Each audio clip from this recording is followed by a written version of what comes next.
copy of Lizzie Stark's Pocket Guide to American Freeform, and it's really good. Huh. It's I have not seen that yet.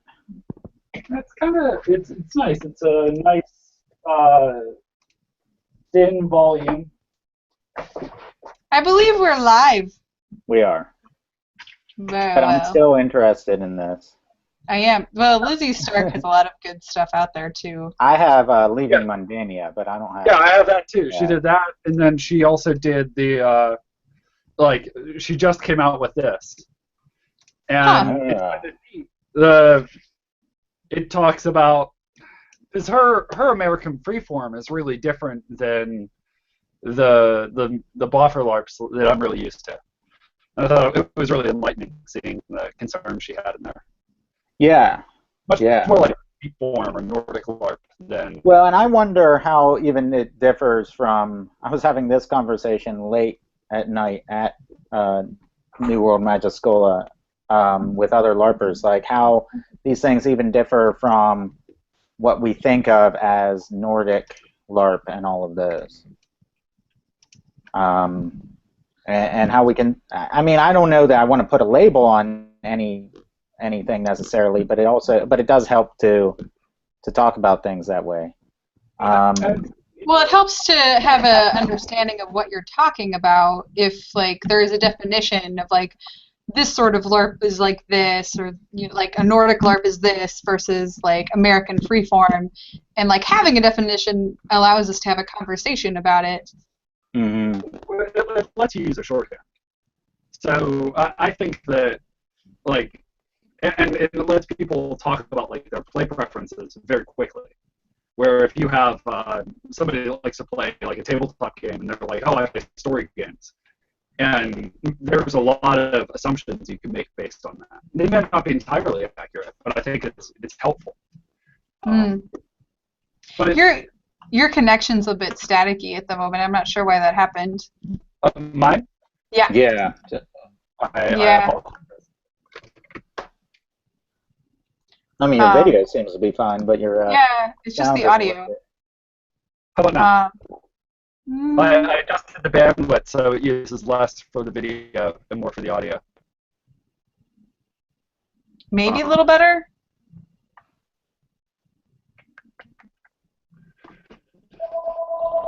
Of course, my phone goes off.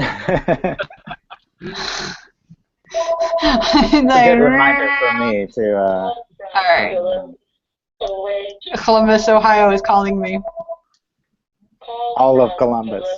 Yeah, that's what it says, literally.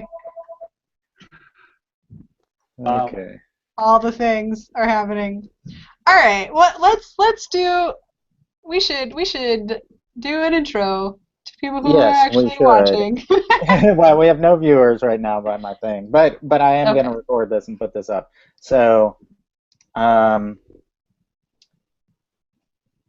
So, I'm Matt Taylor. I played in New World Magischola 4, and I've been LARPing for, well, about 20 years now, but mostly boffer-style LARPs, so this was exciting. And to my north, I have both of you guys, Kristin, who also played New World Magischola, but played week 2? Week 2, yep. And has been LARPing for I don't know how long, but trying everything she can get her hands on, I think. Yeah, all the things. Since 2009. Okay. And Scott, who's been playing, I think, about as long as me. Yeah, just about. And I ran Elkins down with Matt, and I play a lot of tabletop games. But I was not at New World Magischola, so this is all No. But I wanted you to be here, well, one, because I always enjoy chatting with you, especially about mechanics and rule systems, because I know you think about those things a lot. So that was my thought here.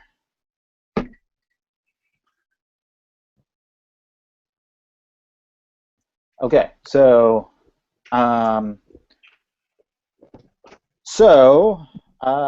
me just check on this. I'll let Scott do what he's got to do. I'm going to talk to Kristin for a moment.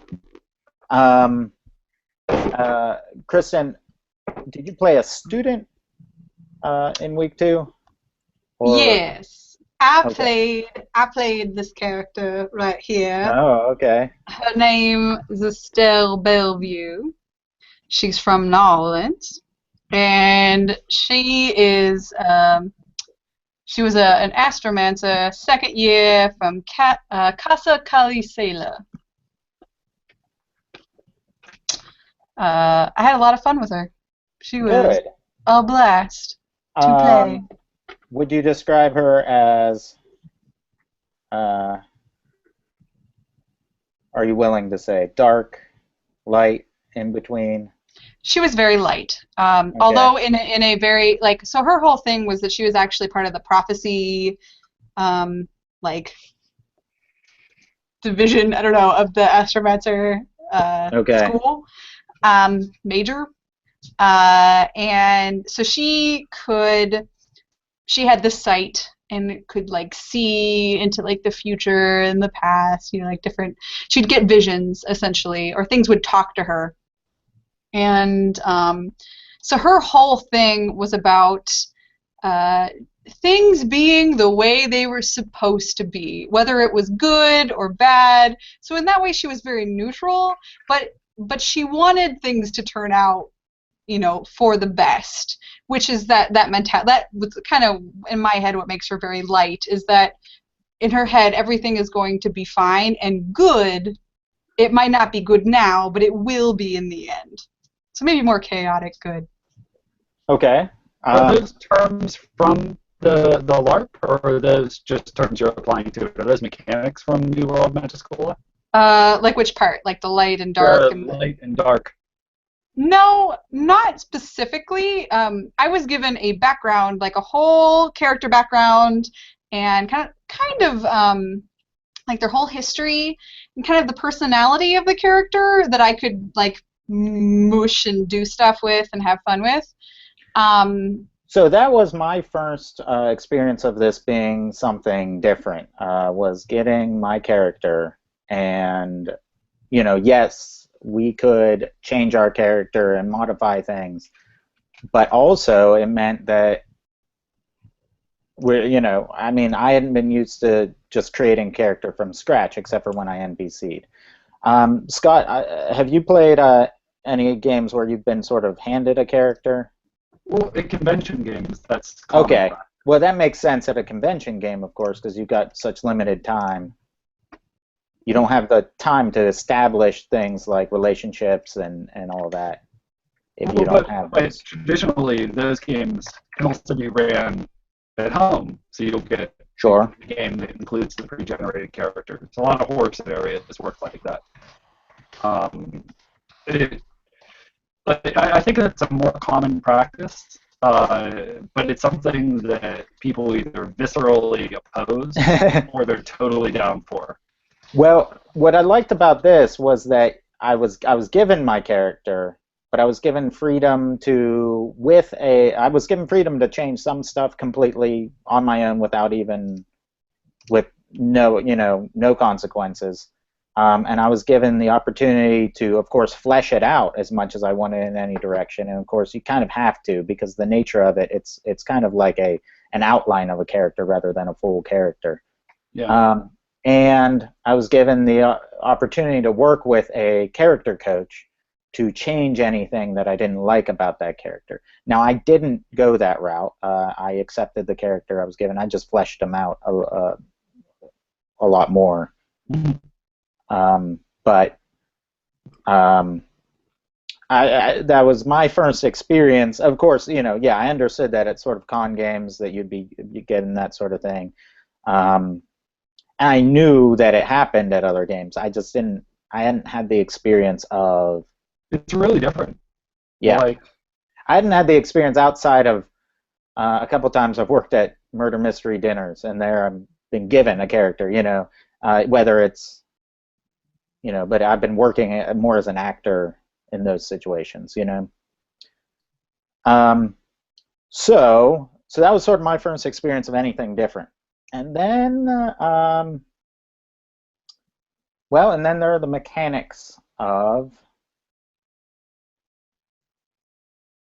Well, they were very simple mechanics. Simple in some ways, yes. Yeah. In many ways, but yet hard to wrap your head around when you're so used to either tabletop or boffer-style LARPs.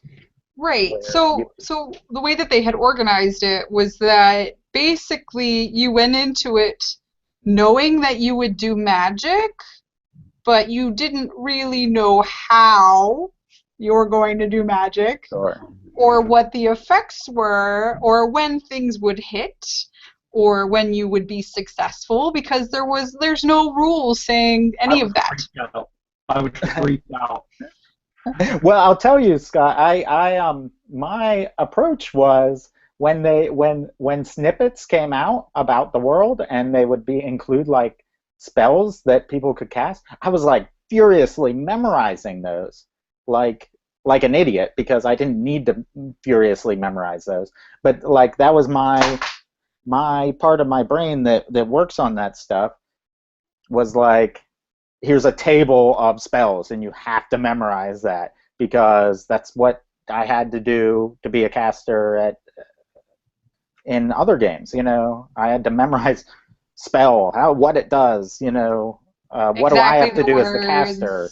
Yeah, exact wording and all of that. And of course that goes out the window in this system, which sounds crazy and sounded crazy to me. It can be difficult to get into, I feel like, but once you get the flow of it, is pretty awesome. I got the chance to be in an epic battle sequence, and I don't want to describe now quite how that worked, but I do want to get into that at some point. That involved casting, and it also involved physical combat. But anyway, Kristin, would you? A rule book, or were you just told like show up to New World Magischola and you're in? There was a wiki somewhere in between. Oh my god, it was like Arcane. Okay, so Arcane is one game that we've both been to, Scott and I. Sort of, yeah, but Arcane actually it wants to have rules. And they're like, yes, I don't know. It's a sandbox, right? Arcane was meant to be like a sandbox LARP. Yeah. So this was a game that we both went to in Connecticut that started like 2 years ago. Don't know what they're up to anymore. But so their big thing though was like, we're gonna make the rules as you're here, and you're going to actually discover the magic. Or the different things. So in that way, yes, it is very much, because you get to New World Magischola and you learn things while you're there and how magic certain kind of works. Now I think I had a benefit over you on this, Kristin, is that maybe in between 2 and 3, or maybe just too late for you, I feel like they put up videos on how like the magic worked and things like that. I think somebody put one up before I went, but I didn't even watch it. Okay. I watched everything that I didn't think was going to give me a spoiler, and that was another thing. We'll get into how plot sort of ran, but so this was like, you could describe this kind of like a sandbox as well. There were a few limited mechanics. Those mechanics would be there's no magic spell that on its own can outright just instantly kill a character. So that requires some other outside force or a bunch of stuff. There is no spell that can disarm a character, because they didn't want to, because they just assumed, in Harry Potter, why worry about any spell unless all you got to worry about is disarm your opponent, and if that goes through, well, then you win, right? And another mechanic, you can't cast the same spell twice in a row. That's interesting. Because the second time or subsequent times, it has less effect, no effect, or maybe some random effect was the idea. And the fourth mechanic, and here's where it really breaks away from buffer LARPs, is that the person receiving the action is the one that decides the ultimate effect. So, and this sounds crazy in your buffer LARPer mind because you think, oh, well, they're going to take advantage of this, right? Because you think about, well, if I could decide if that swing hit me or not, I would just say, no, it didn't hit me, right? Well, I think if you're playing to lose. Well, and that's an important thing. So you showed Lizzie Stark's book, and right there on the front it says "play to lose." Yeah, I think. Yeah. If you're playing to lose, or you're playing to create a story rather than playing to win, playing to get all the treasure or whatever it is, because you just can't in this game. So, so it doesn't give you any advantage to break that rule. But so the rule is that if I get a spell cast at me, I get to decide, does it affect me? How it affects me? How long the duration is, and all of that sort of thing. It's a really different style. Yeah, very, very different. I think it creates really different emotions when you're playing. For me, whenever I'm playing a game that does that, I don't get as invested in my character. Now, you folks probably, this might not happen to you as much, but for me, one of my favorite parts is the feeling of like panic and trying to figure out the best solution through. Yeah. And since you're kind of, I still had that moment though. Really. I want to talk a little bit about the way the plot sort of happened, because that also is hugely different from what we're used to. But I had this moment where there was a bridge across the lake. Three of us were on the bridge. We had werewolves. We had seen the werewolves, heard them, and we knew they were coming. So we prepared. We put up some wards in the way, we prepared for this fight. Well, they got around the wards, and then they were for some reason they were resistant to our magic. So we were just trying to blast. Well, I was trying to blast them with magic. I happened to be with a group. One already had his own lycanthropy, so he transformed, and then so there was other stuff going on. But I had that moment where I was like, how the heck am I going to do that? How am I going to survive? And in fact, it was actually partially created because of the other idea where I didn't have to have that list of memorized spells. I could create the spells I needed in the moment. So you had to say an intention. What do you want your spell to do in some way? And then you had to say some sort of incantation, and then point your wand. And so one of the things was, so I said, I'm not afraid of you, but you're going to be afraid of me, Phobius, and pointed my wand at them. In that moment, creating a fear spell was my intention. But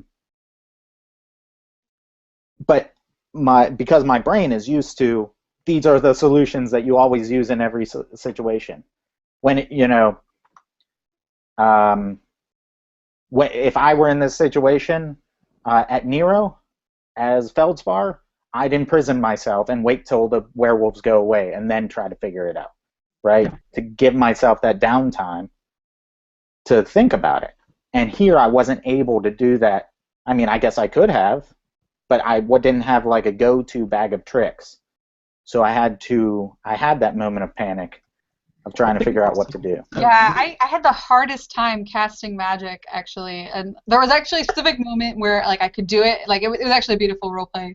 But for the most part, and I just sort of played this as my character, like if I had to like cast something, I would just like freeze up and be like, I don't know what to say. I have to make it up, or I have to remember one of the ones that we've sort of kind of covered, and like it's like it was actually a huge amount of pressure that I had a hard time doing.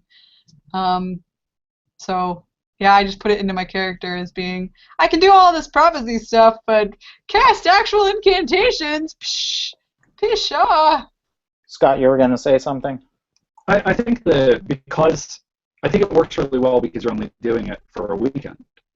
If you did this every week, you would get a bag of tricks just like you would, like, if you were playing an Euro game. I think that's true to some extent because I did find that as the weekend went on, I started to get that bag of tricks. Right. You know, I started to think about, oh, well, you know, it's like, well, if I can't cast the same spell twice, well, then I got to have a bunch of different defensive spells. Mm-hmm. You know, and there was there were two, sorry, on that list that I had stupidly thought that that's what I needed to learn. And so I'd learned those, and then it was like, okay, well, what happens if they get past those two defenses? You know, and I sort of got that. But heck, in the end, it wouldn't have even really mattered because I need to either decide, well, is this a moment in the story when my character needs to be injured? And if not, if the yes, or if that would make things interesting, then I'll take it and let it happen. And if not, then, well, maybe I have a charm, you know, or I've got something else. Or I happen to be immune to werewolf bites. I don't know. But, you know, and think of more, it made me switch from player. You become kind of a GM. Yeah, and everybody was, in many ways, their own GM. Actually, it was kind of formatted in a way that, I mean, we were all GMs, but it was you know, we're all creating stories for each other. Mm-hmm. So you could actually go to, like, anyone could just go to, like, their NPC shack, essentially, and be like, hey, I need some NPCs for this thing. Mm-hmm. And they would prepare, and they would send out whatever you needed, and you could run a mod on your own, and, like, for whatever. Or you'd be like, I want this thing to happen to me. Could you send in my dad? Or, like, whatever. And they would send in an NPC for whatever story thing, like, you wanted to happen.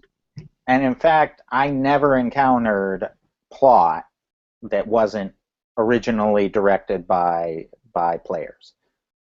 So even those werewolves who were in the woods, and we encountered them because we had heard there might be werewolves in the woods, and we went down there and we heard them, so then we came closer. Those were actually there because another player had gone to the NPCs earlier that day and said, hey, tonight I want my character to be injured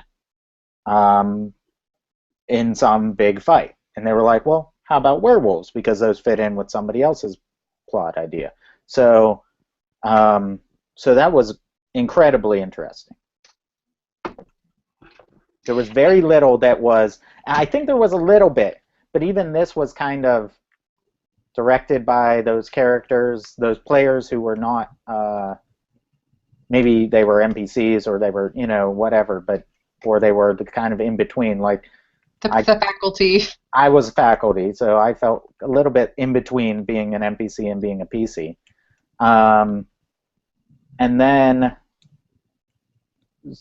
so I think that some of them had events to happen that were maybe directed by plot.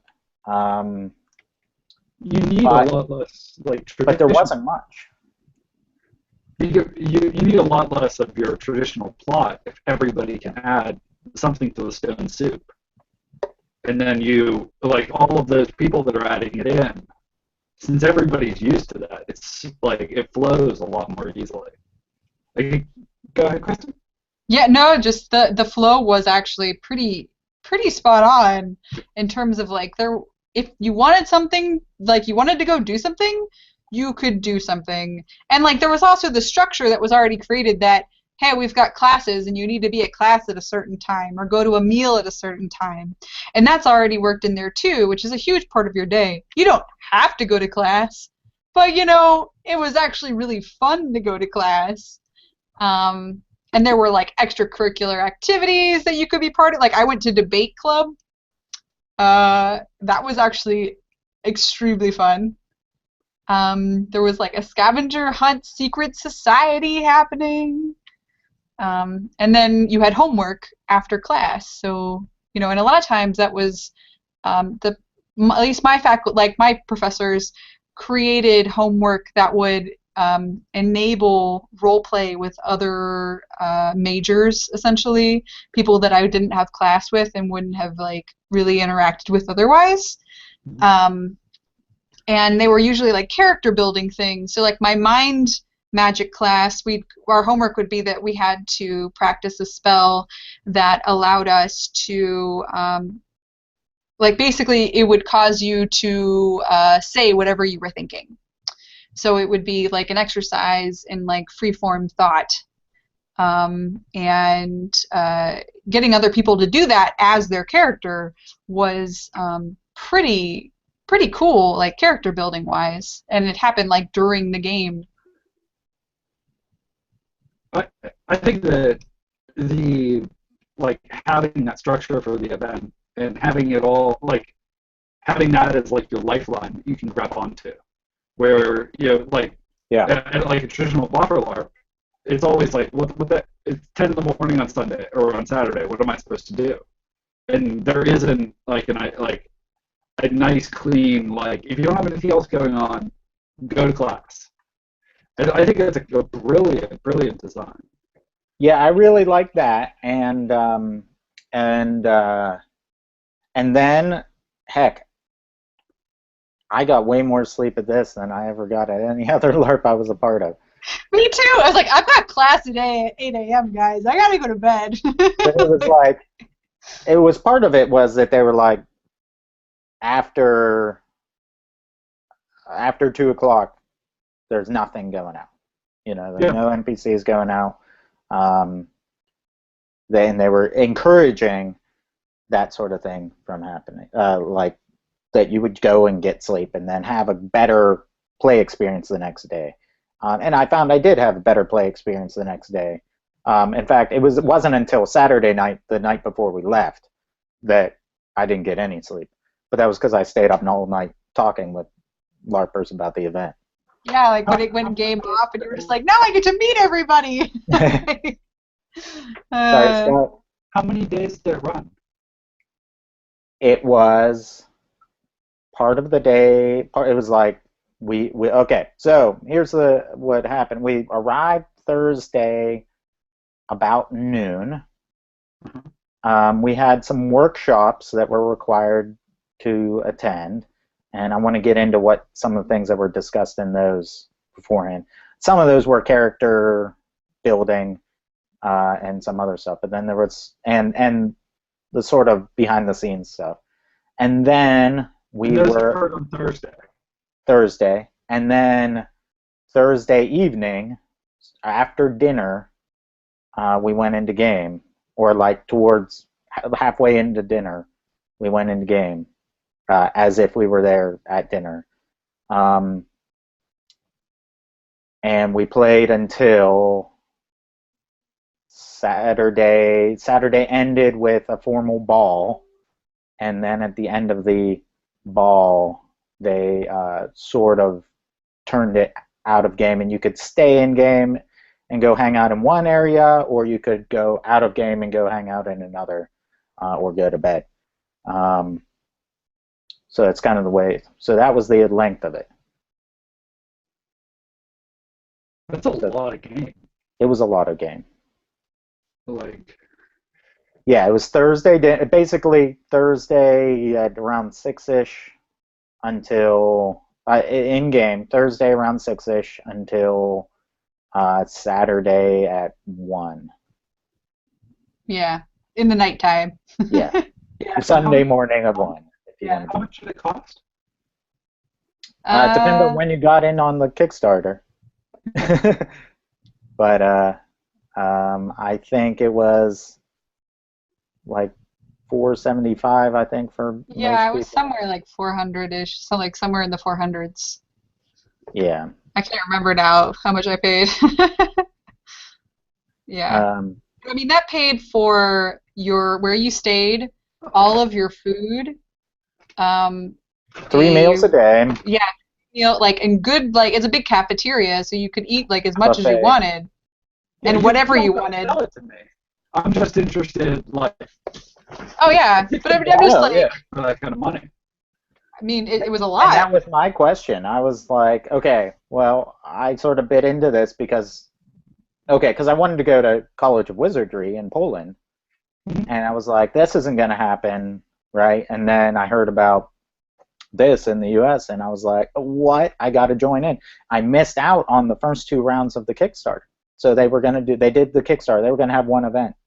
They were like, if we get enough interest, we'll add a second event. Boom, overwhelming interest. They sold out before I could even get to Kickstarter to buy a ticket. Before I even knew they were on sale. And then second event sells out. Third event sells out.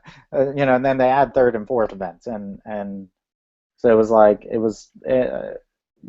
by the end of it, I think there were a few tickets left for every event. Maybe not the first one, but No, not the first one, and I think the second one may have only had, like, 1 ticket or something. yeah, I think some people moved from week 2 into weeks 3 or 4 because they were better for them.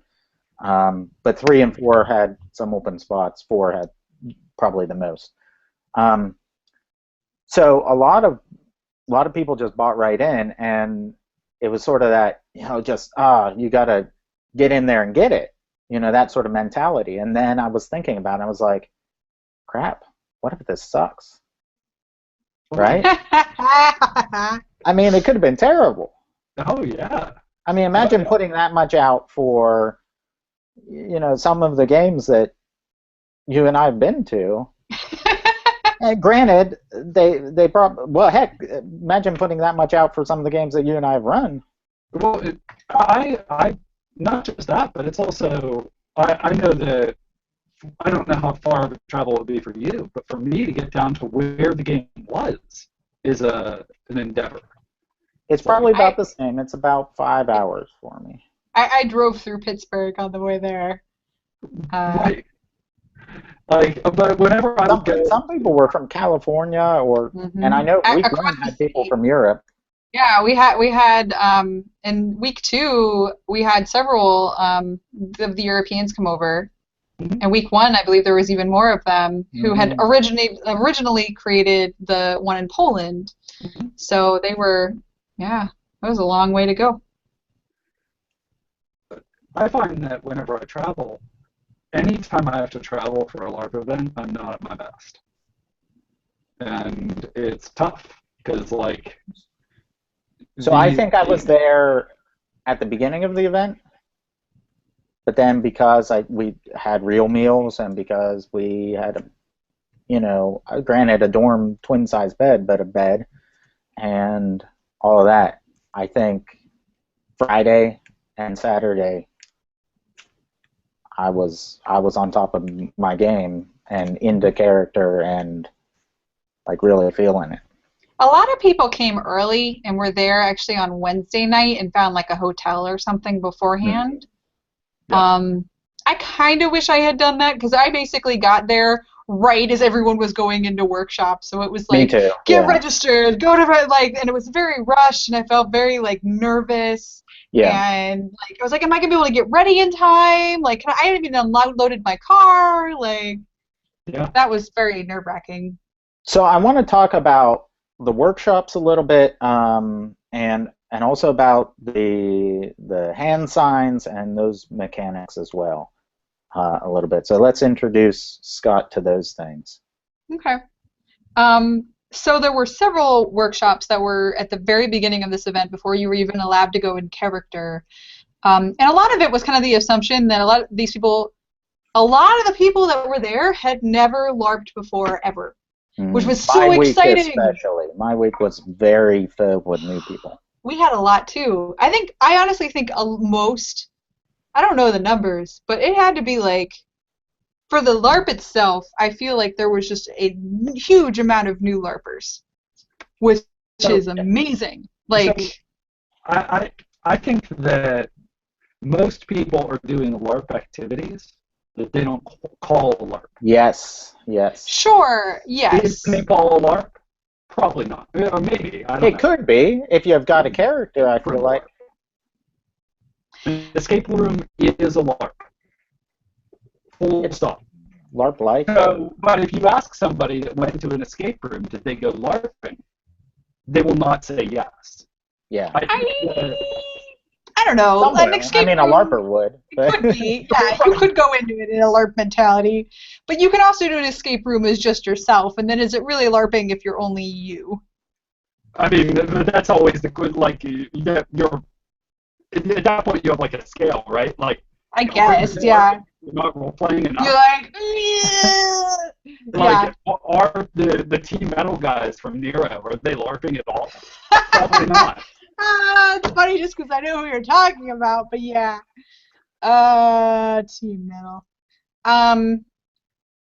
But yes, So- but how often though do you have like you go to like a Nero game and it's like you're asking around, you're like, who's new? And normally you get like a little group of like, we're new, we've never done this before. And we're like, oh man. Yeah, like, oh, you poor little things. But like this time it was like, who's new? And it was like 75% of the hands came up.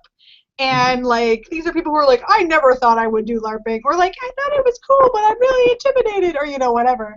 And so we did these workshops to like help them understand role playing and like being in character, and like making decisions as a character and that sort of thing. But like they were specifically like categorized by a type of workshop. I'm trying to remember. Matt, do you remember what the actual like workshops specifically were? So I actually don't feel like I got the same workshops as you. Oh. We got okay. a little bit about that sort of thing. And I don't know whether part of it was because I think that they were really paying attention to the way things went in the weeks prior and changing things as they went along, but also part of it just because I played a faculty member. So so we did some of like we did some character stuff where we talked in character about to try to find, in our case, to find faculty that our character would get along with, and then faculty that they would dislike for some reason or butt heads with at least.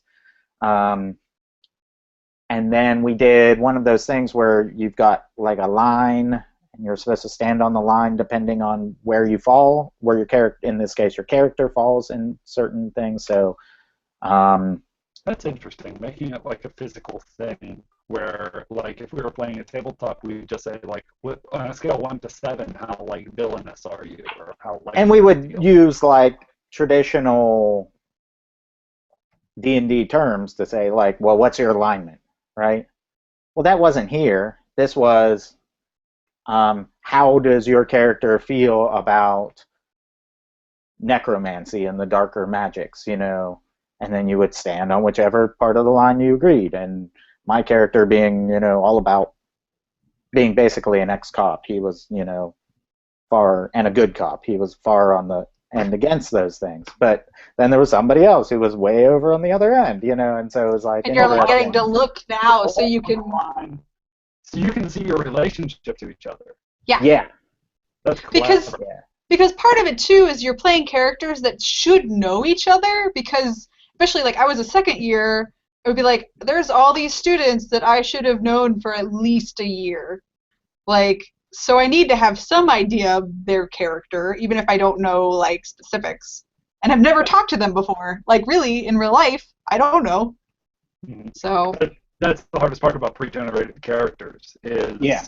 Especially on a large scale like that. It's one thing to do, like, a murder mystery with your friends, and you've got pre-gen characters, and there are 10 of you, right? And you also know each other out of game, probably, at least to some degree. And then this was something else where mostly these were complete strangers to me. You know, the people I had interacted with, mostly it was online. So here, you know, this group of out-of-game strangers, and now these characters that I haven't read their backstory, I've only read my character's backstory, but yet I should know at least a little bit something about their character. This was a way to kind of pull that stuff out. So there were the character building workshops, and then we got into a lot of workshops about, well, we did a workshop where we practiced the way that magic would work, so that we would get the feel of, well, it's the receiver who responds, and so we, got the chance to respond in our way, and also the chance to declare our intent and do that. And then we did these workshops about these hand signals that they had introduced that are one thing that I really feel like could be totally introduced into any LARP experience. In fact, into how do they work, other experiences. So, just teasing you right now. I'm like, yeah, they're wonderful hand signals. Yes. So let's well, okay. So one of the hand signals is just to check in with somebody out of game without having to break character and be like, dude, are you okay? Whatever. You just make an okay sign, and they either respond, that they're, yeah, I'm doing okay. This is me. I'm crying in game. That's so good. That's so good. Right, but like I'm having a blast. Yay. Yeah, this is all in game. I'm okay. Yeah. Oh man, that's so good. Right, like how many times have you ever been in game and like you're in this character moment and like things are happening and you're like visibly upset and people all break character because they're like, wait, are you actually like upset? Are you okay? And it ruins everything. And all it takes is just like a little hand sign. Yeah, that's it. That's it. And then this, and then that's it. And then you just move on. In fact, I did use that one. What else is there? Well, and then the other responses to that, you could be like, I'm kind of not sure where I am in this. Right. And then, of course, no, I need your help. I need somebody. Yeah, like, I'm actually crying. This is the worst. And that happened, we encountered another player who was visibly distressed and gave them the sign and was like, and so we immediately, and we had a place that you could always go to if you needed an out-of-character moment, if you needed somebody to talk to, if you needed water, if you needed, whatever, there was a place that you could go. And so that's a good idea. We were able to escort that player to that place. Well, and wasn't there always like a counselor available too? Yes. Yeah. Always. And there was definitely always one at all times within radio contact. So even if they were playing their characters, they still were in touch. There's such a focus on like your mental well-being, and when you compare to the kind of focus that you have for something like that at Nero, which is none. Yeah, I was gonna say like, absolutely. You're on your own. Yeah, and if you are upset, I feel like there's even a mentality that like, toughen up, or like it's just a game. Yeah. And like it's almost shaming you if you feel like character bleed. It's like a shame kind of thing. And you had no way to deal with it. Like my way of dealing with it is I would go out in the woods, into the darkness. Well, I better remember my white headband or I'm dying out there. Right. So. Well, but it also incentivizes you not to let that bleed, right? Like. Right. Yeah. Don't let yourself feel. Don't feel. Hell no. Hell no. I'm going to get shamed, and then I'm going to get beat up. That's it. Yeah. Yep. Or, I'm going to be, like, labeled as, like, a weak crybaby. Yeah, a crybaby. Yeah. Yep. Stupid. I really think it's a great idea, though. Like, and you're right. You could put that. It'd be simple to put into anything, and it's just a culture thing. Once you get into the culture, it would get there. It wouldn't even have to necessarily be, although here it was very, very much, this is the way. We even practiced it. So yeah, but that's clutch, though. You have to practice it. I think that it was awesome, and that it was there. Like, and I used it in another situation where another character was outwardly explosive and upset, and so all I had to do was this, and she just gave me a thumbs up, and I knew that you're playing it, rock on. Just roll with your bad self. Go now. They have one for like, so you check with them, but they have one where you can be like, yo dog, you're making me uncomfortable. Yes. Yes. They have a few depending on the situation. So they had this call called Largo, because Largo in music means to slow down. or to soften or whatever. I don't know. I play the bagpipes. We don't soften anything. We're slow down. So, and there was to accompany that was like a motion like we're slowing down now. Oh, that's right. Yeah. Yeah, and Largo. And so that would be a, hey, this is getting a little intense for me. Let's calm it down a little bit. Right. So if somebody's yelling at you, it basically just means like that it's too loud. Yeah. Just We're you know, we can continue this scene, but we're going to continue it at a lower level. Right. You could also, at any point, without shame, remove yourself from a scene by just putting your hand up like you're covering your eyes and leave. Yeah. So I actually saw that used a few times, very effectively. I used it a couple times when I was doing something out of game, and I really just needed to deal with that. Like I was on the phone, and I was like, Right. oh, can't role play, you know. But I did see it used a couple times when people were either entering a room or leaving a room because they'd been dealing with whatever, or they had to go deal with whatever, Right. and so they just did it like that. Because the idea was that you just don't call attention to them. Right. There's no role play consequences to it. So if, say, like you're in the middle of a class and you're not feeling well or something like that, you can duck out and leave and not get house points deducted from your house for leaving class because it's like an out-of-game thing. Or arriving late and it was because of some out of, like, you know, like you don't want to draw attention to it, so it's like, this isn't my character, it's like me kind of thing. Which was really nice that you could have that.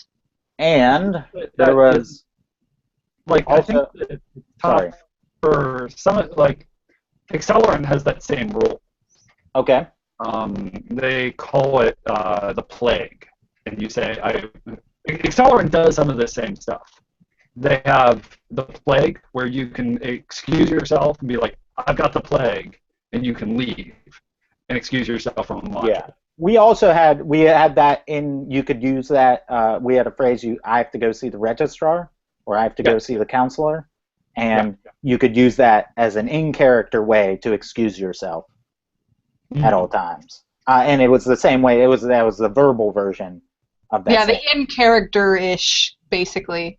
While this is like, I'm getting out of here. This is a white headband, dude. You just that's like basically putting the white headband on. Yeah, but there was no shame around it. In fact, we were deliberately instructed. It is, you know, anybody can do it at any time for any reason, and you don't even question it. Yep.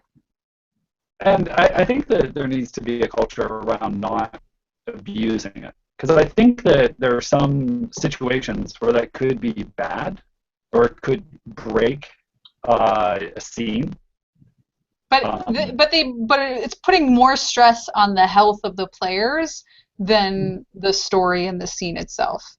I never saw it used by a player who was like the center of the scene at that moment. So it wasn't like we're in this debate and you don't want to be a part of it, so you leave. It was more like, you know, you're sitting around in the debate and the debate room's so hot, you got to get out of there. Yep. So I think I only saw it used in situations where I would have said, right on, you know. We've done some, like I ran a module at Elkins where I had a fog machine going into a room, and poor Lex couldn't handle the fog. It was like messing with his breathing. Mm-hmm. And I'm like, Lex, you don't need to stay here and suffocate to death. Mm-hmm. You can just go outside. It's fine. We'll turn off the fog machine. Yeah. It's fine. But we didn't have a mechanism for it. Yeah, so that's something that could be brought in. And then finally, they had basically a hold command. They called it cut, and they also had a hand signal. And that was basically, let's stop the scene because either I'm about to flip out because you're triggering something in me and I really need out of this situation, or there's a safety issue or whatever. That's like, stop the scene. It needs to stop right now. Something wrong is happening. Yep. Yeah. And again, you were encouraged maybe not you were encouraged not to call cut when you could just leave, right? Yeah, yeah. But It's like that if you saw something, or to call Largo, it was, considered, do that before you call cut. But if there's a safety issue, right away call cut. Also, but yeah, also, if you just absolutely needed it, call a cut. I didn't see a cut the single time the whole game outside of our workshops. I didn't see it either. All that stuff to preempt it, and you don't have people like. I think a lot of in Nero, a lot of your holds are safety. Mechanics. Well, they're either mechanics or safety. Yeah. One of the two. And safety, by all means, they need to happen. But I think that you can say, hey, are you okay? And the other person will give you the thumbs up or thumbs down. In Nero, I only have one mechanism there. I have to stop the game and ask you if you're okay. Yeah. Yeah. We did also have the out of game. And that so the way that worked would be it's not really meant to interrupt play, but it would be things like, I need to explain this out of game or ask you permission, essentially, because it's very permission based. Like you have to have permission to do something. I saw it a lot used for permissions more than for anything else. Yep. Yeah. So it would be something like, I want to cast this spell, and here's my idea. Is that okay with you? Or I was like, I wanted to put my hand on somebody's shoulder. Right. They had a bare shoulder, and I was like, can I put my hand on your shoulder? So it was a way to. Well, actually, I think I just asked in game, but or when I was in that encounter with the werewolves. The werewolves were not attacking us with magic, they were attacking us with claws. So they would do things like, hey, is it all right if I scratch at you with these big rubber claws? And I was able to say, no, but if you scratch near me, I'll act like it's hitting me. Oh, really? So we were able to negotiate that combat. And in fact, that's the way that physical combat had to work, was that we had to negotiate it. Right. So for instance, I didn't want accidentally scratched in the face. These were, they were just like the big floppy rubber claws, but I still didn't want, I just didn't want to deal with it. So I was like, wasn't there and I'll take it. Wasn't there also a mechanic where if you didn't want to just have like a quick aside, essentially, there was a way to basically be like, can we go to another room to talk about this? Yeah, and you'd just be like, hey, duel's about to start, and you're like, hey, can we go over here and plan out how this and you'd go, so he wasn't breaking everybody else's, because you was like, this is going to be more of an in-depth negotiation, so let's go over here. As opposed to me, my character was very chaotic in many ways, and so I'd want to grab somebody's hand in order to tell them something very important. So it would be something like, hey, can I grab your hand? And that was it. Basically, they would say, usually it was sure, and then I would grab it, and play would continue right away. But yeah, it was fun. So that was also very different. That sort of level of, it's not just me receiving it, do I determine how... Your play flow is real different when you... Oh, it was totally different, yeah. Because, whenever you're playing a game that's kind of built around kind of forcing you out of game to be on your back foot so I can hit you, I don't want you... I don't want you to be able to refuse consent for whatever I'm doing. Yeah. Because a lot of battle is about me doing things that you would prefer me not to do. Yeah. Well, and I think I heard some people having this conversation too, where sometimes as a role player, I kind of don't want to be asked for permission. I want the element of surprise of something and being able to respond to it genuinely. And so that was a little hard too, where you're like, what if I want to have like that level of role play where like I get to be surprised by somebody grabbing my hand or whatever. So and I've been thinking about that, and I've been thinking about how to pull this into a combat game, and yet still have some of the elements of that. Like in some cases, this is super easy to pull into whatever game you're doing, like physical contact that's not weapon contact. Let's say for now, to just be like, hey, can I do whatever, you know, and describe it, and that's an important thing. Too many times I've seen like, do I have permission to physically roleplay, and they don't at Nero, and they don't tell you what to. Yeah, like I'm actually gonna grab you and throw you over my shoulder, like. Yeah, you just have carte blanche. Yeah. Yeah, but if you workshop it, you can give all those examples. You can show what bad play is and what good play is. Yeah, I think so. And so I think, at least as far as contact, physical contact outside of weapon contact, I think it's super easy to pull that in.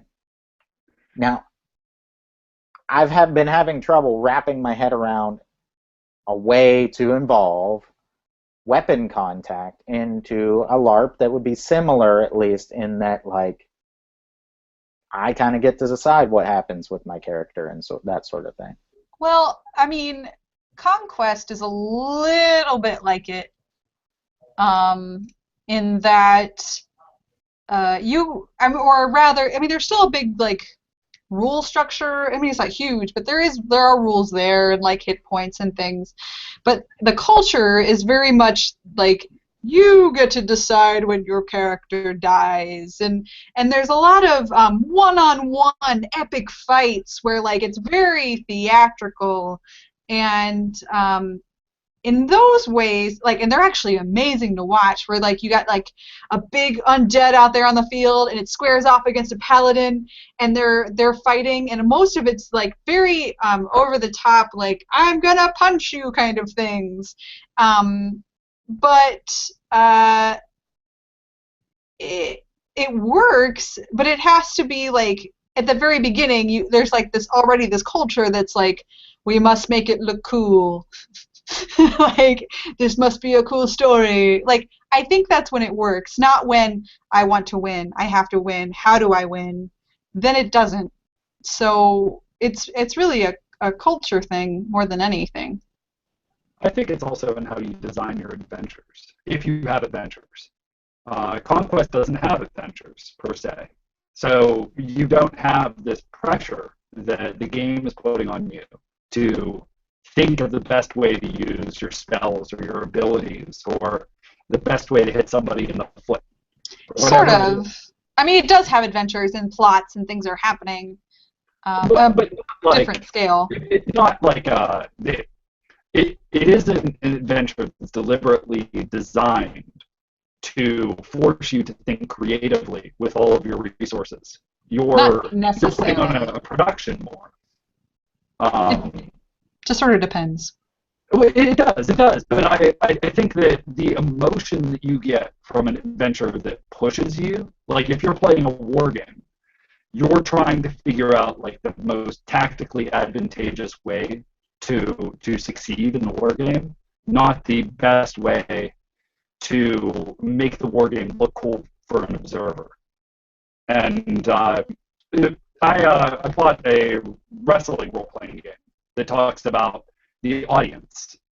And a lot of professional wrestling is about providing an experience for an audience. And the professional wrestling role-playing game talked about even if an imaginary audience. And I think a lot of that like new kind of LARP, this like theatrical LARP, you're performing for an audience. Where I think that if you're performing, there's a certain level of bleed that you're not going to get. Because you're pretending that your sword weighs more. You're pretending that when you're hit, you're in pain. And I think that that's a very different experience. You need to culturally push to that. Like, I mean, Yes, I can see what I definitely agree on some of the points that it can be harder. I mean, it looks so much more cooler.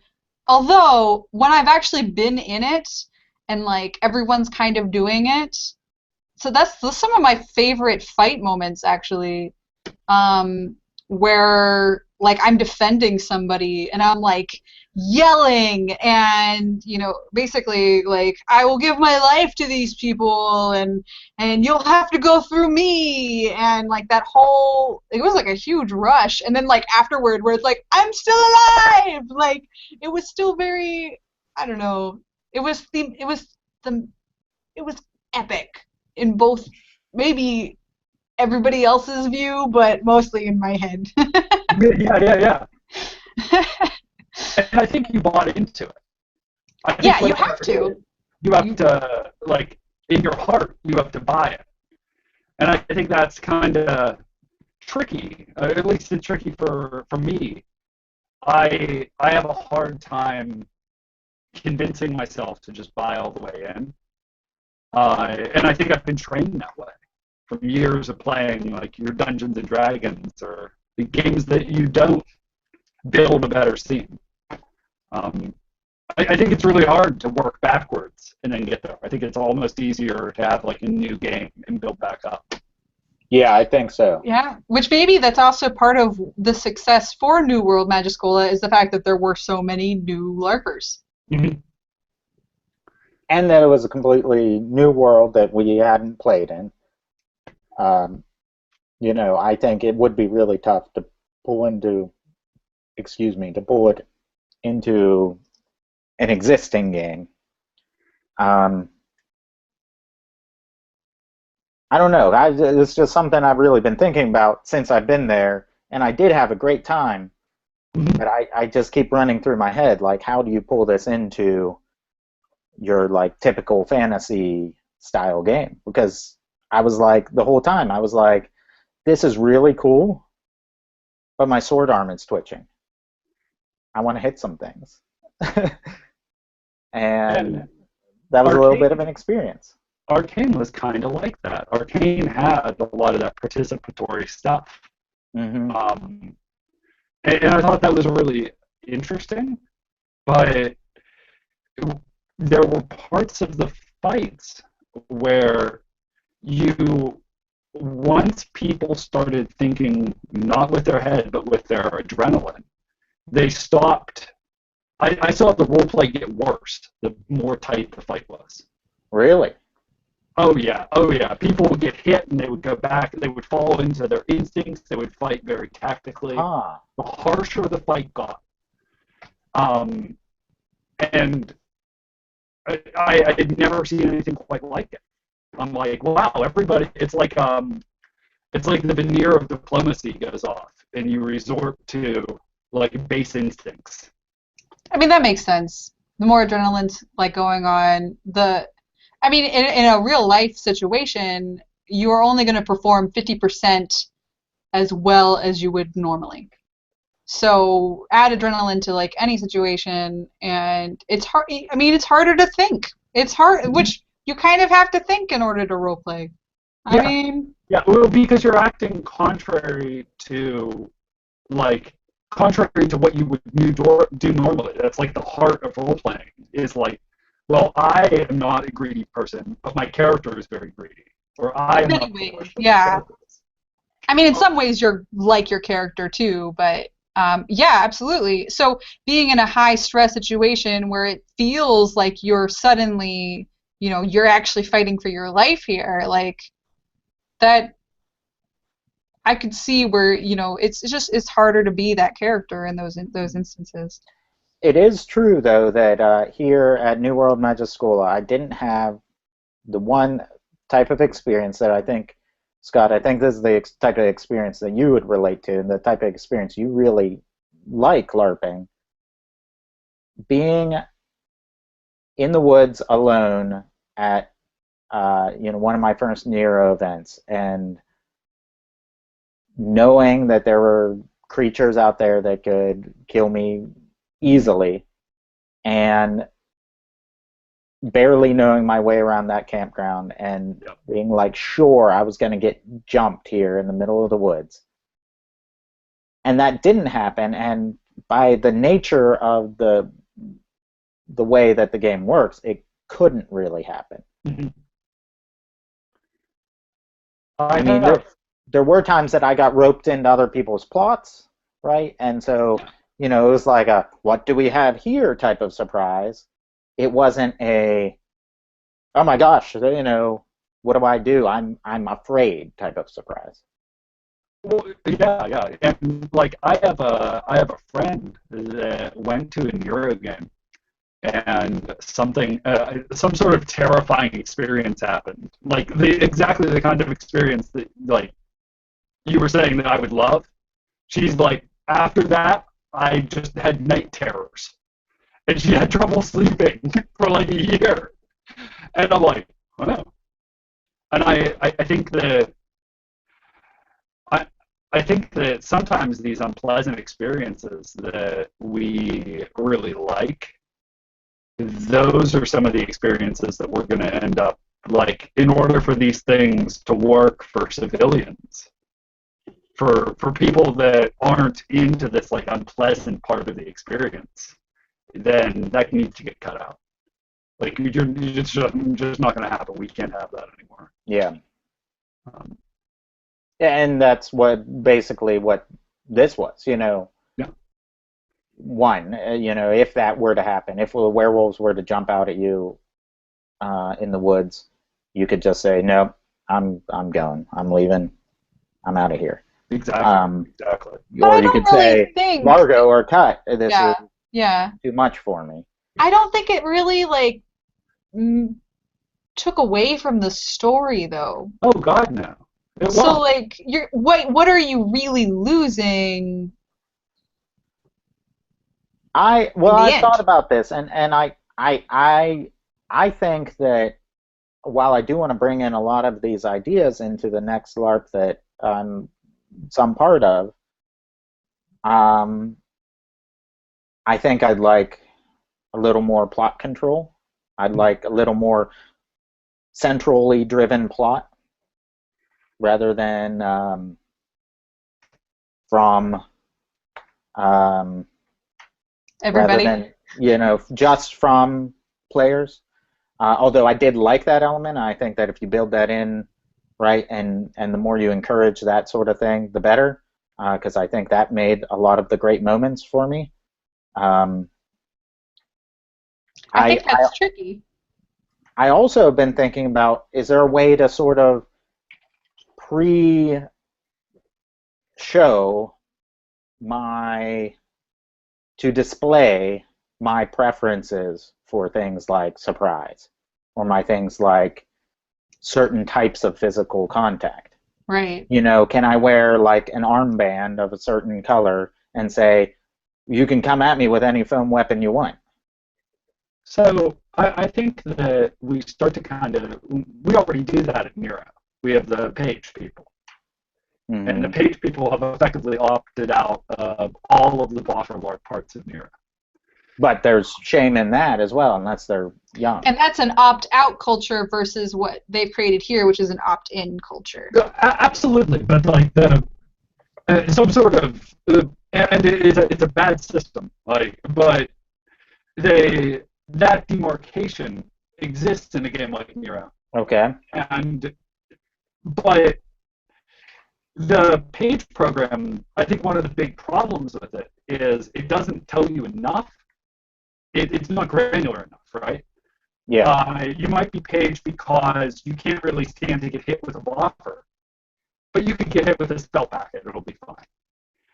But Nero is like you're either all out or you're all in. But if you have a group of people and you have a page in it, it gets kind of weird. The encounters kind of need to be like all role-play encounters or not. So I think that you would need, like you said, you're like, there's these different preferences I have. You'd need a way to denote that. And then you'd also need a way to alter your encounters in response to that. And I think that gets kind of hairy. Where like Sure. Yeah, and it's almost true that if these type of things were happening on closed mods, I could sort of opt into a mod that I knew had combat. And now again, I don't know if then we start getting into, well, but I'm going to miss out on the story if I don't go along. I don't know. But you would fail the module over, right? Like you would have what we kind of do that with non-standard effects. You say, all right, so this monster, he has a special petrification effect. It works like this. And you're like, no, no, no, no, I don't want to play with petrification. You're like, all right, then it's just in prison. That's fine. So you have some sort of failback where you have, this is what we would prefer to do. All right. Or sure, if you don't get enough people, but it's almost like if you know we've got a party of let's say 8 people, and we all want to go storm this castle, and I don't want, you know, maybe I was injured. I don't want to be involved in combat. They're like, this is going to be a combat module. I can step out of that. But the problem with that is that because it's centrally driven plot, it becomes like, oh, I'm hurt, but I don't want to miss out on this plot. And there was none of that. At least I didn't see any of that at this event because it wasn't, partially because it wasn't centrally driven plot. I think it's also much less like physical. I feel that a buffer LARP. Well, you didn't have to walk all the way across the U of R campus. Yeah. It was pretty darn far. Oh, it was pretty far. I mean, it was like regular college. Like if I had to go to class, kind of. It was bigger than my college, so. Okay, wow. It was pretty bad. University. What's that? Where did you go to college, Matt? At Davis and Elkins College. So it was about a third of the size physically, and number of people as U of R, I think. Yeah. All right. I'm sorry, Kristin. No, it's fine. I just wanted to make sure we knew it was 7:15, so we've gone for an hour and 15 so far. Okay. Okay. I made sure to eat before I came here. I did it. Oh man. If I were truly Estelle Bellevue, I would have seen this coming. Yes. Oh man. Well, Kate has her craft night tonight, so I need to make sure to get out to her. I have to pick her up from craft night at 9 o'clock. Okay. Well, I'm hoping to be done long before that. So. I hope so. No, I'm gonna keep you here all night. No. And Kristin will get nothing to eat. Why would you do that? So, by the nature of it being not physical, was I found that there were a lot of opportunities for the type of character role play that I really like. Mm-hmm. I do like the physical stuff, but I also like those moments when you really connect with somebody and you're like, you know, and you do get that bleed, you know, you do buy all in because the moment is so perfect. I think that you can attract the kind of people that are into that to a game like this because they don't need to. Yeah, and you start to know who's okay with what. I feel like as you get to know somebody like that, or even if you come into it, like I had some people who I already knew there, and I was like, they're already basically my friends. So it, you know, in those cases, it was a little easier to know, or like. And I guess in that instance, you don't know 100% if they're going to be okay with something, but like generally I was like, they're going to be okay if I pat them on the shoulder because I've done it before. I don't know. Like, is that okay? Like, is that... No, I misspoke. I apologize. So, like, if you have a game that's kind of built around all these, like, in-depth character moments and not built around being a tough mutter, you're going to get people that will come for the in-depth character moments, and they know to have that hat on. Where if I go to a Nero event, I'm essentially attending a tough mutter, and second, I'm doing these intense character moments. An intense mutter? An obstacle course. Okay. There's. I think I think that that's true. I think especially if this were a game that would be like every month, the way that Nero tends to be at most chapters, that sort of ongoing or every other month or whatever, so you play the same character. I think that you would just naturally build up, if that's what you sort of start out with, especially it not being an intensely physical game. In fact, we had several players at my run that had mobility issues, but they were able to participate to roughly the same degree as everyone else. Especially that helped that we were on an already accessible campus rather than out in the woods or on a campground that is not accessible.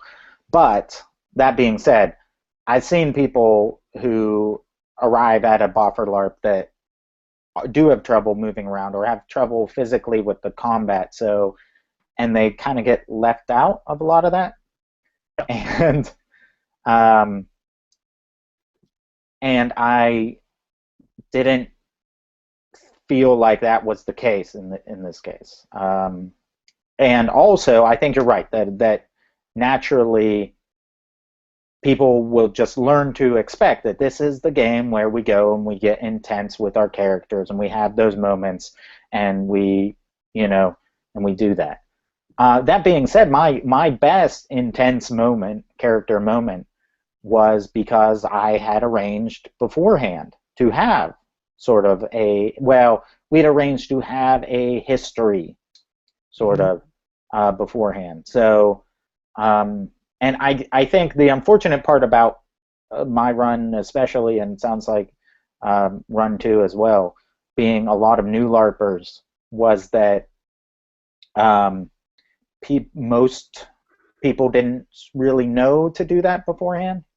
And I didn't really understand myself, like, the level to which that really helped the game, because I'm used to a more centrally plot-driven game. So I had this one great moment where I and the player who played one of the other faculty members had contacted, he had put up a thing saying, hey, I'm looking for somebody to be sort of the guy who's against me, and here's why. And then I contacted him. I said, that sounds like my character would fit right in with that. We talked about it.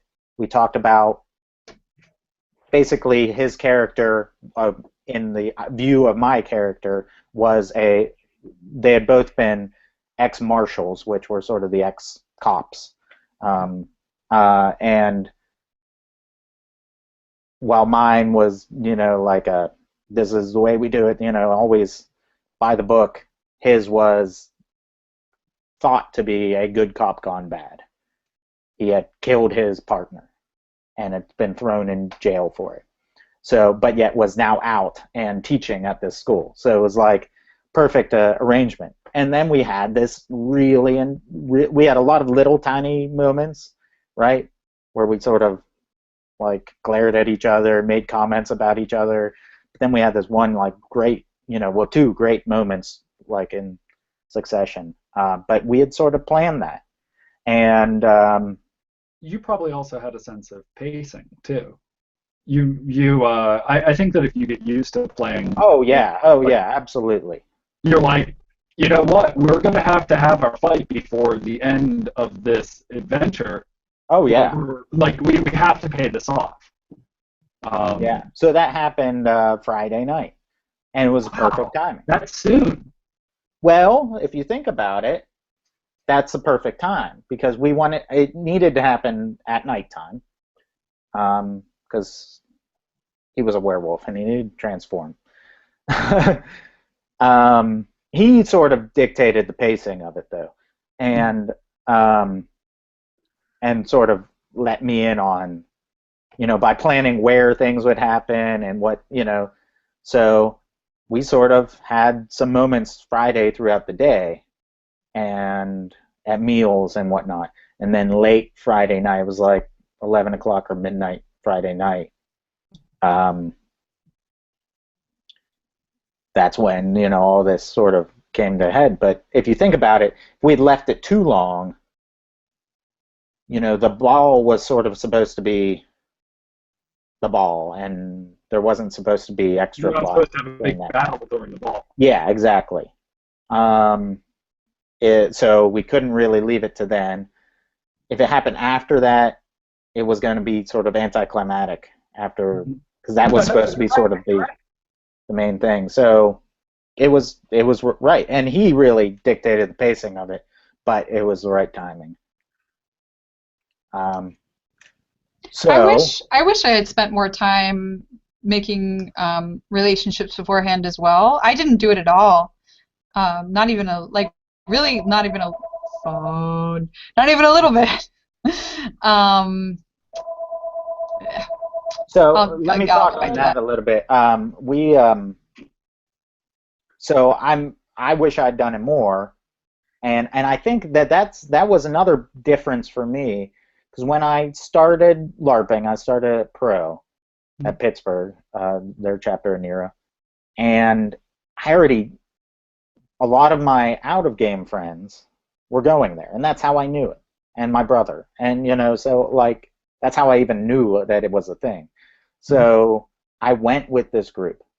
We worked out how my character related to their characters. In fact, by family relation, in fact, to some of them. So it was like I went there knowing a group of people already having those type of connections. And here I was going mostly strangers.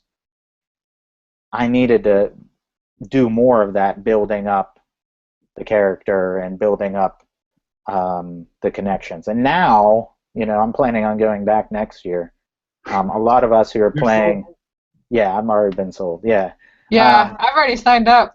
A lot of our faculty from our run have been talking back and forth and already building up even additional connections. So it's going to be better. The same character?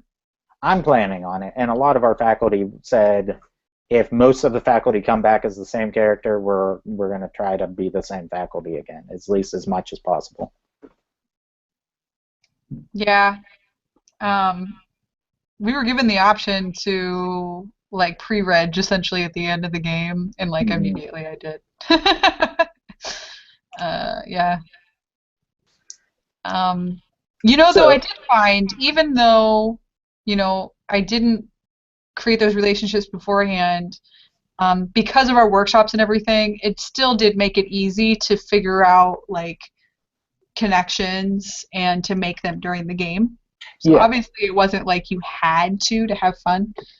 And in fact, as you were saying, with you guys faculty continuing to have relationships now, my character established her best friends during the event, and I imagine if we come back and we're all there, we'll still be the best friends kind of thing.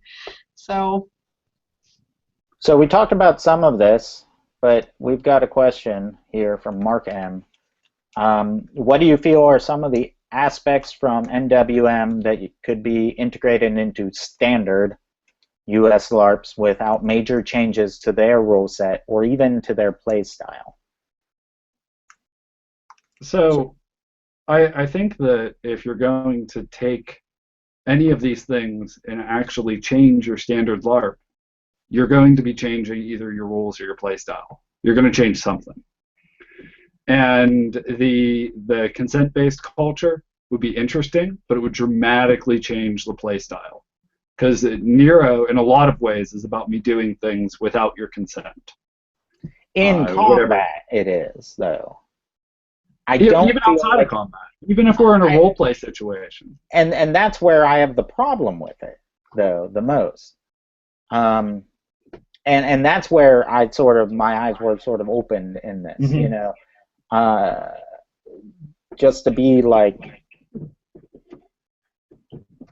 at the point where I just knew that at any point if this is too much for me or if it's not the type of roleplay I want to get into, I could just bow out or whatever. Or I could try to negotiate some difference was a huge thing. And sure, combat, I had this discussion with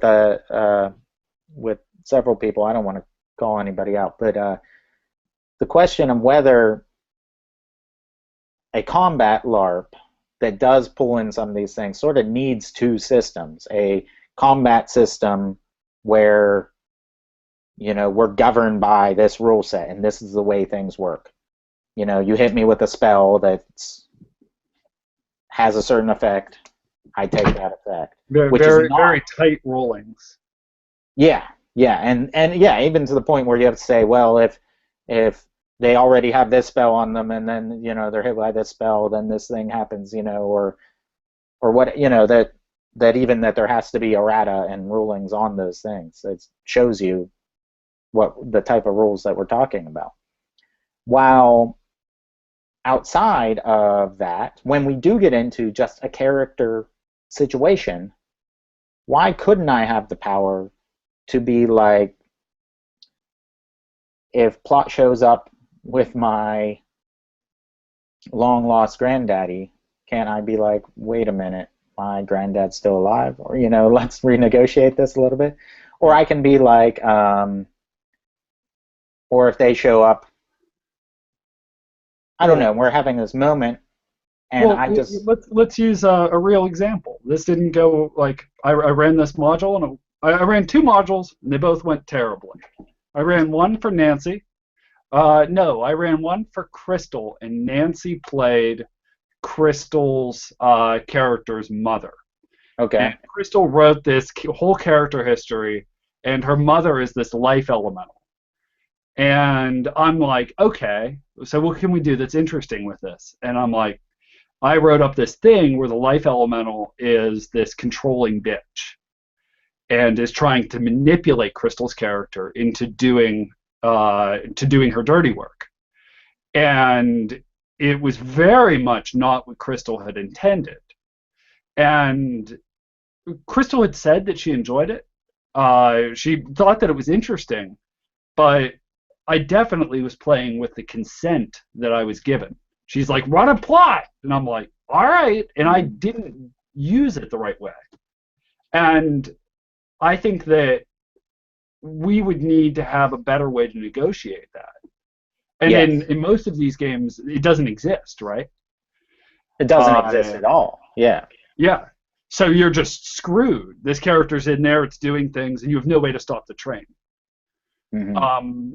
And then I had another module I ran where the players were sacrificing. They had to go to the nightmare plane, and they had to sacrifice a dream of theirs to the nightmare god, nightmare thing, so they could go to the nightmare plane.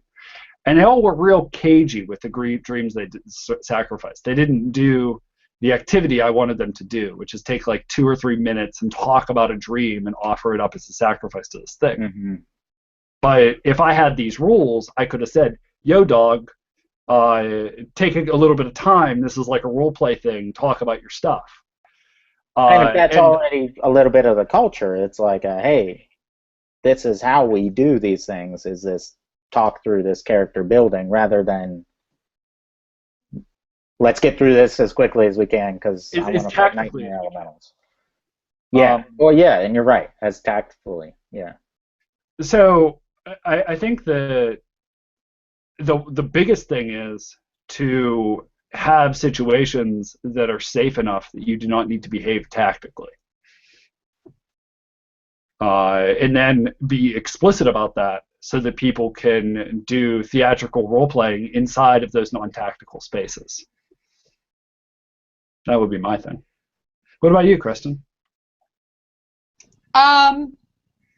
I mean, just as far as like aspects that we can put into like any standard US LARP, I still think it's as simple as the okay signal. Like that hands down is so freaking easy to add to any LARP, and I know, I feel right? like So I've needed it for so long. Like yeah. That one. If I had to pick one. How many times have you been like waiting for a mod, and you've been sitting there like without water, and you're just like, oh, when you could, you know, if self-care was encouraged the way that it was at Magischola, you know, that you could just be like, dude, I just got to get some water, right? Yeah, and you have that moment where you can just be like, you know, Yeah. Or Yeah. how many times have you seen, you know, and I feel like it actually breaks play less than the alternative, which is Waiting for a hold when the somebody only possibility collapses. is to, Like, yeah, the only Well, possibility is to it's stop. small breaks instead of big breaks. Yeah, it's this tiny little just check, you know. yep. Yeah, and then I'm not afraid. Like I got to the point. Like I've gotten to the point in a lot of LARPs where I'm afraid to really role play and like go like like upset and everything because immediately everyone breaks character. So I'm like, well, I can't do what I want to do. Like if that were present, I'd have the freedom. Mm-hmm. I think the number one thing for me would be that outside of certain things, outside of things where the mechanics really matter, and you being able to jump out and surprise me really matter for that particular LARP, or whatever the experience is at that particular game. I think the ability for me to just renegotiate whatever and to depend on our consent to do whatever. Because, okay, so for instance, I don't like being touched very much. I don't mind weapons hitting me or whatever, and I don't mind like shaking hands. I'm not a germaphobe or whatever, but I don't like being hugged. I don't like having my bubble broken. And so just that was actually my issue with the werewolves. Just to be able to say, hey, no, I don't want you to touch me or swing their claws near my face, but if you come like reasonably close, I'll act as if they're hitting me, and to be able to negotiate that sort of thing, especially physical contact, but also role-playing situations where I could say, hey, no, I'm not okay with being tied up and left here for an hour, right? And some people would be, right? And some people would be, but I could be like, no, could you just like knock me out for 10 minutes, or or put me in, or paralyze me for a time or something, and it'd just be like, I'd rather do that. But it's got the similar effect. It's sort of the same thing. You wanted to imprison me in some way, so here I'll be imprisoned, but in a different way. To be able to negotiate that sort of thing. At these kind of negotiations too, if you did it all the time. I think so, yeah. And you sort of figure out what is comfortable for you, I think. Well, yeah. And you could. Because sometimes it's after the fact, you're like, oh, I wasn't actually comfortable with that. But you don't really realize it until after.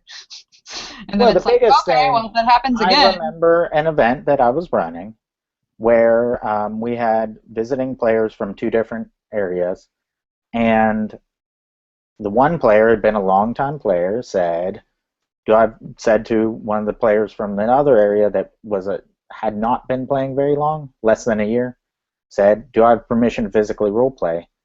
And I should have just called a hold and stopped the scene and everything there. Instead, I kind of was like, hey, you don't have to give him permission. But then he said, sure, okay. And then the guy pushed him down a hill. And I was like, and it was like, seriously, like, he could have really injured him. And I felt bad. I still feel bad about that. Thinking about, well, if there was already this culture of, you can't just say permission to physically roleplay. You have to tell me what you're gonna do, because it's beyond hitting. It's beyond hitting me with a foam sword. Pushing me down a hill. Yeah, I'm like, no, that's not what I want. There's a thing that's gonna happen to you. And apparently that did happen. Things like that happened at some of the weeks of Magischola. So they really stressed with our week about opening that up and describing. Be specific. Yeah. They really. Can I push you down this hill? Then he could have been like, that's out of this world. Just let me know. All right. It was like a muddy. It was terrible. It was like he got everything muddy. It was. No. That sucks. That needs to go in like a rule book as an example. Well, and that was my. I even brought that up in our workshop. I was like, "Listen, oh man, here I was at this LARP event. I didn't say I was running it because you didn't say that you are responsible. That's right. And this is what happened. And it's like, so please be specific. God, that's awesome. That's funny. Okay. All right, Kristin, you want to get going? I want to go eat my dinner. This is a lot of fun. We should do this again. First, I have to make all these announcements. Okay. Oh, no. Woo. Oh! I got the chance Sunday or Saturday at breakfast to start reading, or at lunch maybe, to start reading the announcements, and it was loads of fun to pretend to be the chancellor for a little bit. That's amazing. He did the announcements so well. Yes, yes. I'm glad the guy who did the chancellor was like the chancellor for everybody. I guess he wasn't week 1. Oh yeah. I think that Klaus was chancellor week 1. But he became like the substitute or something. Oh, okay. And well, yeah, Derek was awesome. Became it or something. I don't know. He was there. I don't know. Okay. Yeah, I guess it's time to get out of here. Thank you guys so much. It was good seeing you guys. Good to see you. Woo! And hopefully, you going to Yuletide? I'm not going to Yuletide. All right, but maybe next year. But I'll be happy to listen to all your experiences. Yes, yes, indeed. Yuletide. All right. Talk to you guys later. All right.